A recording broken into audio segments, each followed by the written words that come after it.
ये लो, मैंने मिट्टी खोद कर इस तसले में डाल दी है। अब जल्दी से इसे ले जाकर माँ को दे दो। माँ कब से मिट्टी का इंतजार कर रही हैं। लो दीदी, मैं तसला ले आई। अभी माँ को और मिट्टी चाहिए। दीदी, माँ को तो मिट्टी का घोल भी चाहिए था ना, मैं मिट्टी का घोल बना देती हूँ। चलो तुम जाकर मिट्टी का घोल बना लो, मैं और आंचल जाकर माँ को मिट्टी देकर आते हैं।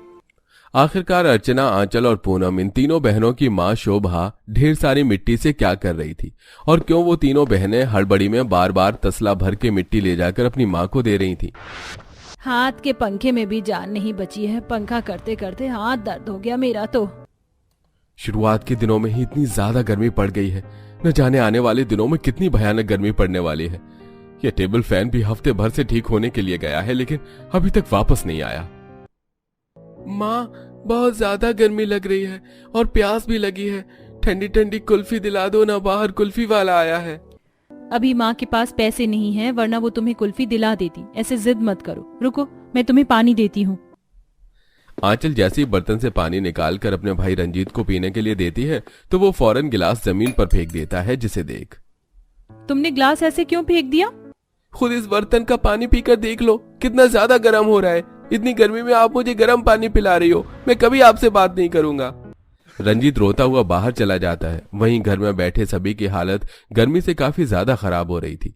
जहां तीनों बहनें गर्मी बर्दाश्त करते हुए सबके साथ बैठी थीं, तो वहीं इन तीनों की माँ शोभा अपनी मालकिन राशि के घर पर झाड़ू पोछा लगा रही होती है।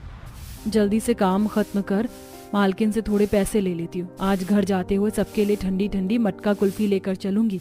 घर में गर्मी से सबकी हालत खराब हो गई है। शोभा हॉल में झाड़ू लगा रही होती है कि तभी जैसे ही शोभा कूलर बंद करने के लिए जाती है तो कूलर से निकल रही ठंडी हवा के सामने मदहोश होकर खड़ी हो जाती है। गर्मी के मौसम में ये कूलर की हवा दिल को कितना सुकून दे रही है। एक मेरा घर है जो हमेशा आग की भट्टी की तरह भपकता रहता है, और एक मेरी मालकिन का घर। कदम रखते ही घर में ऐसा लगता है कि किसी घर में नहीं बल्कि बर्फीली पहाड़ियों के बीच में आ गए हों।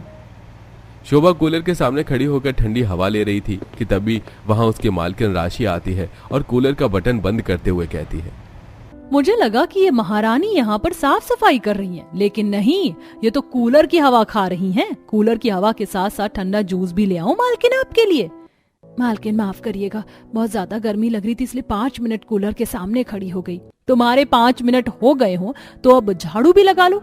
इतना ही कूलर की ठंडी हवा खाने का शौक है तो मंगवा क्यों नहीं लेती? कोई लाख रुपए का नहीं आता है कूलर, कामचोर कहीं की। शोभा घर के कामों में लग जाती है और अपनी मालकिन से पैसे भी नहीं मांग पाती। ऐसे ही कुछ दिन गुजर जाते हैं। शोभा की सबसे छोटी बेटी पूनम 15 साल की थी, जिसके चलते वो रोज